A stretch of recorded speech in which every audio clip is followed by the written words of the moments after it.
Hello student, welcome back to my channel Fear of Maths Atail Maza. In this video, we will see mathematical logic, that is exercise 1.1 question number 1 and question number 2. But before that, first we see definition of open sentence.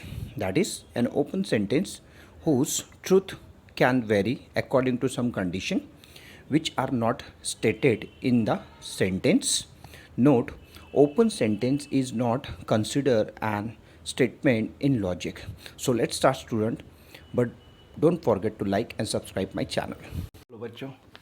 So first we have first example, that is state which of the following are statement justify in case of statement and write its truth value. ये है बेटा आपका question number 1 exercise 1.1. ठीक है. सो ये नई batch जो है बेटा 11th की, उसके लिए हमने ये लॉजिक चैप्टर स्टार्ट किया है. ठीक है. साथ ही साथ 12th के बच्चे इसको एज ए रिवीजन इसको ये चैप्टर को आप भी इसको पढ़ सकते हो. ठीक है. सो ये आपका क्वेश्चन नंबर 1 है. State which of the following are statement justify in case of statement writes its truth value. बेटा आपको क्या करना है, आपको बताना है कि ये जो कंपाउंड स्टेटमेंट है कि क्या ये स्टेटमेंट है. अब स्टेटमेंट में क्या क्या आता है आपको ये बहुत अच्छे से पता है. स्टेटमेंट में आपको क्या क्या लेना होता है. ठीक है. स्टेटमेंट में क्या नहीं आता है. स्टेटमेंट में कमांड वाले सेंटेंस नहीं आते, रिक्वेस्ट वाले सेंटेंस नहीं आते, क्वेश्चन वाले सेंटेंस नहीं आते. ये सारी चीज़ें बेटा आपको ध्यान में रखनी है और ये क्वेश्चन नंबर 1 को और सॉल्व करना है. So let's start. Example number 1, 5 + 4 = 13. बेटा 5 + 4 = 13 ये एक इक्वेशन है. ठीक है. तो ये स्टेटमेंट है, ये एक स्टेटमेंट है, लेकिन ये फॉल्स स्टेटमेंट है. ओके. मैथमेटिकल जितने भी एक्सप्रेशन बेटे सारे के सारे स्टेटमेंट रहेंगे. एक्सप्रेशन जो रहते हैं ये स्टेटमेंट रहते हैं. ठीक है. वो फॉल्स और ट्रू हो सकते हैं. जैसे ये जो है मैथमेटिकल रिलेशन है, मैथमेटिकल इक्वेशन है, सो ये स्टेटमेंट रहेगा. ठीक है. अब आपको ये देखना है कि ट्रू है कि फॉल्स है. सो इस केस में ये स्टेटमेंट है फर्स्ट वाला, एंड इसकी जो ट्रूथ वैल्यू रहेगी बेटा ये एफ रहेगी. Now see second one, x - 3 = 14. ये बड़ा काम का एग्जाम्पल है. x - 3 = 14. बेटा यहाँ ना आपका जो इक्वेशन है, आपका जो इक्वेशन है x - 3 = 14, इसको मैं बोल सकता हूँ ओपन सेंटेंस. इसको मैं बोलूँगा ओपन. बेटा इसको ओपन क्यों बोलूँगा, ये ओपन इसलिए बेटा ये जो इक्वेशन है ये x पे डिपेंड करेगी. ठीक है. स्लाइड पे मैंने आपको ओपन सेंटेंस का डेफिनेशन बताया है.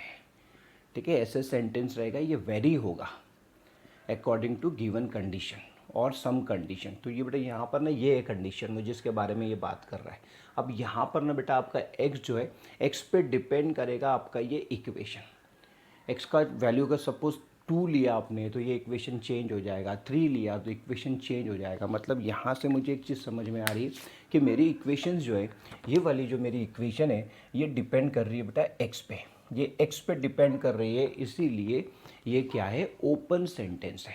ठीक है. तो आपको ध्यान में रखना पड़ेगा कि गिवन सम कंडीशन आपका जो स्टेटमेंट है ये वेरी हो रहा है, मतलब ये चेंज हो रहा है according to some condition. So condition यहाँ पर x - 3 = 14 है. सो ये x पे डिपेंड है, इसीलिए ये क्या है बेटा ओपन सेंटेंस है. ठीक है. सो ये स्टेटमेंट में आप कंसिडर नहीं करोगे. Now next, close the door. बेटा ये ऑर्डर वाला है, ये भी नहीं आएगा. It is not a statement. ठीक है. Next, 0 is a complex number. Yes, ये स्टेटमेंट है बेटा और ये ट्रू स्टेटमेंट है. ठीक है. So 0 is a complex number is a statement and its truth value is capital T आएगा. Please get me breakfast, request आ रहा है बेटा, ये भी स्टेटमेंट नहीं रहेगा. ठीक है. Congruent triangles are similar. Yes, ये स्टेटमेंट है बेटा और ये ट्रू स्टेटमेंट है. Next, x² = x. देखो फिर आ गया आपका सेम क्वेश्चन आ गया. x² = x, x² = x. मतलब आपका इक्वेशन जो है बेटा, आपका इक्वेशन डिपेंड कर रहा है x पे. इस इक्वेशन को बैलेंस करने के लिए आपको x के वैल्यूज़ लेना पड़ेगा. तो ये वैरी होगा. ये वाला सेंटेंस क्या होगा, स्टेटमेंट जो रहेगा, सेंटेंस बोलोगे आप, स्टेटमेंट तो नहीं बोलोगे इसको. ये जो सेंटेंस रहेगा बेटा ये वेरी करेगा. तो ये क्या हो जाएगा, ओपन सेंटेंस हो जाएगा. और लॉजिक में आप ओपन सेंटेंस को स्टेटमेंट नहीं बोल सकते. So it is an open sentence. Now next, do you like mathematics. Yes, again question कर रहा है, ये भी नहीं है बेटा statement. Next, all the real numbers are whole numbers. All the real numbers are whole numbers. ये एक स्टेटमेंट है लेकिन ये फॉल्स स्टेटमेंट है। ओके, सो इसका जो इसको लिखोगे आप, it is an statement and its truth value is capital F. Next, can you speak in Marathi, ये क्वेश्चन कर रहा है बेटा आपसे, तो ये भी स्टेटमेंट नहीं रहेगा। Now next, x square minus 6x minus 7 equals to 0 when x equals to 7. So ये बेटा स्टेटमेंट है और ये ट्रू स्टेटमेंट है। x इक्वल्स टू 7 क्या करता है, इस इक्वेशन को सेटिस्फाई करता है। Next, the sum of the roots of the sum of the roots of the sum of cube root of unity, sorry, the sum of the root of the unity is 0। बेटा ये true statement है। जो sum of the roots of unity जो होता है, roots of unity जो होता है, ये कॉम्प्लेक्स नंबर का क्वेश्चन है एक्चुअल में। सो बच्चों को यहाँ पर एक चीज़ पता होना चाहिए कि सम ऑफ द रूट्स मतलब क्या। सो बेटा यहाँ पर ना ये जो रूट्स है 1 ओमेगा एंड ओमेगा स्क्वायर, इसको बोला जाता है क्यूब रूट ऑफ यूनिटी, है ना, क्यूब रूट ऑफ यूनिटी बोला जाएगा इसको। और इसकी जो सम रहती है बेटा, हमेशा याद रखोगे, इनकी जो सम आती है ये 0 आती है। सो यहाँ आपका क्वेश्चन यही है, the sum of the cube root of unity is 0। Yes, it is true statement and its truth value is T. ठीक है, एक तो ये स्टेटमेंट है और साथ ही साथ की ट्रूथ वैल्यू क्या रहेगी, टी रहेगी।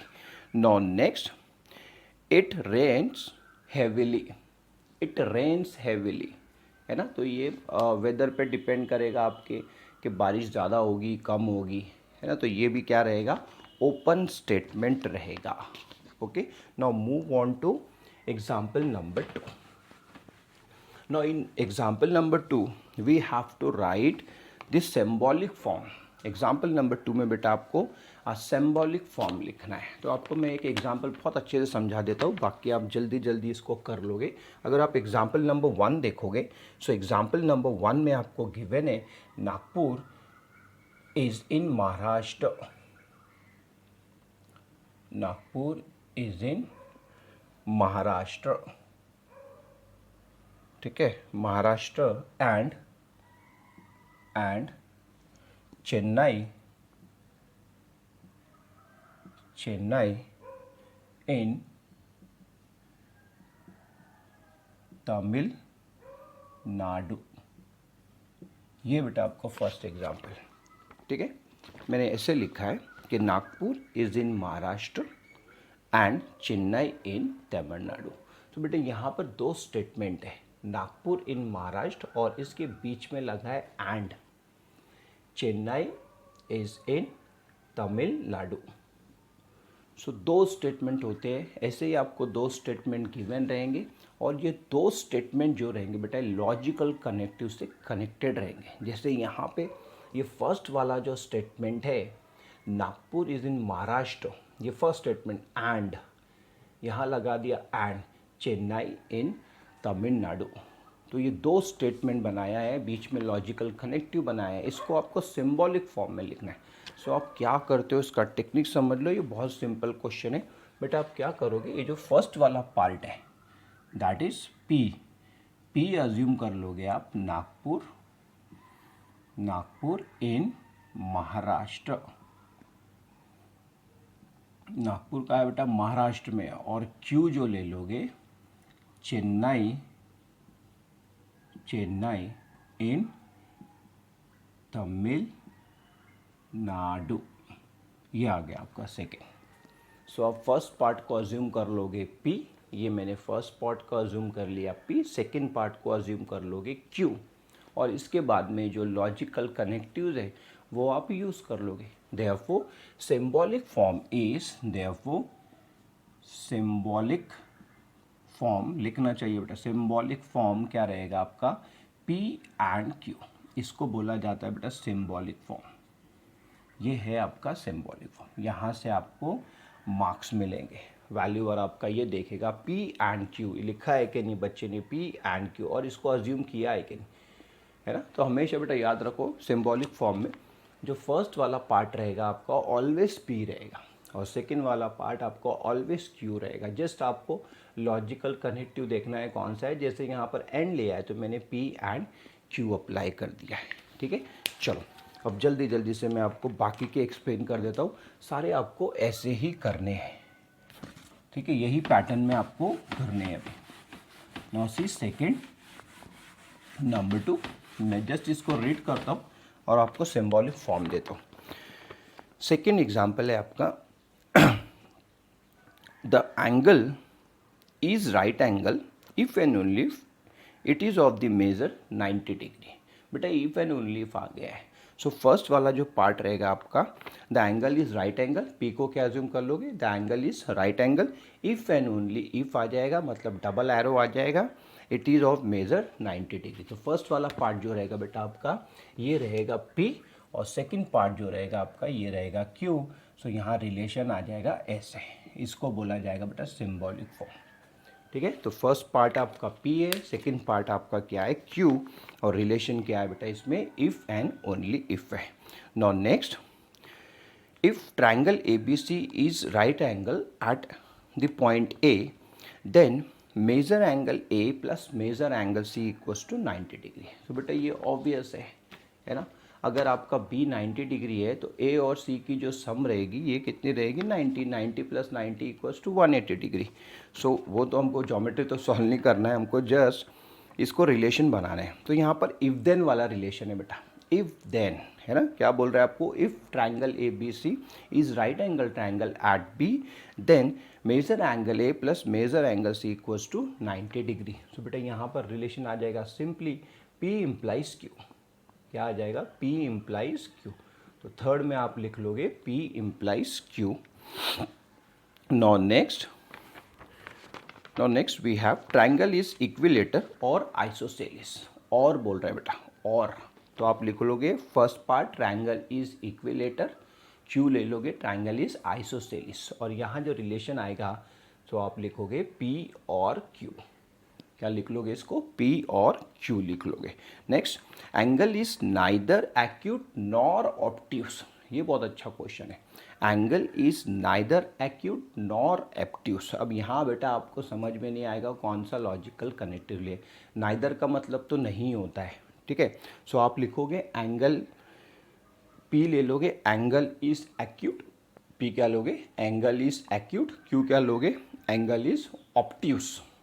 अब आपको रिलेशन क्या लेना है, नाइदर का मतलब होता है नहीं, ठीक है। सो आपका एंगल एक्यूट भी नहीं है, और एंड लगाओगे, और ऑब्ट्यूस भी नहीं है, तो नाइदर नॉर में आप ये करोगे, एंड लगाओगे, ये भी नहीं है। हिंदी में अगर आप इसको अच्छे से एक्सप्लेन ट्रांसलेट करो तो आपको समझ में आ जाएगा कि आपका एंगल एक्यूट भी नहीं है और ऑब्ट्यूस भी नहीं है, इसीलिए इसको एंड लगाया है। Now last, x is not irrational number, x is not irrational number but it is a square of an integer, ठीक है। तो बेटा सबसे पहले आप क्या करोगे, p को ले लोगे, x is an integer, x को क्या लोगे, x is an integer number, q क्या लोगे, x is a square of an integer। so यहाँ पर आपको बोला है x is not, तो not के लिए आप क्या करोगे बेटा, p, ठीक है। फिर यहाँ पर आया है, अच्छा सेंटेंस में बट भी है, ध्यान से देखना बेटा, x is not irrational number but it is a square of N integer. So but जहाँ भी आएगा बेटा वहाँ भी आप इसको एंड यूज़ करोगे, तो थोड़ा सा ये वाला बहुत अच्छे से करोगे, इसमें बट आया है, इसमें नाइदर नॉर आया है, ठीक है। तो ये दो क्वेश्चन आपको बहुत अच्छे से करने हैं, बाकी आप अच्छे से कर लोगे। आई होप बच्चों आपको आज का वीडियो अच्छा लगा, अगर अच्छा लगा हो तो ज़रूर से लाइक करें और चैनल को सब्सक्राइब करें। See you next video, till then bye.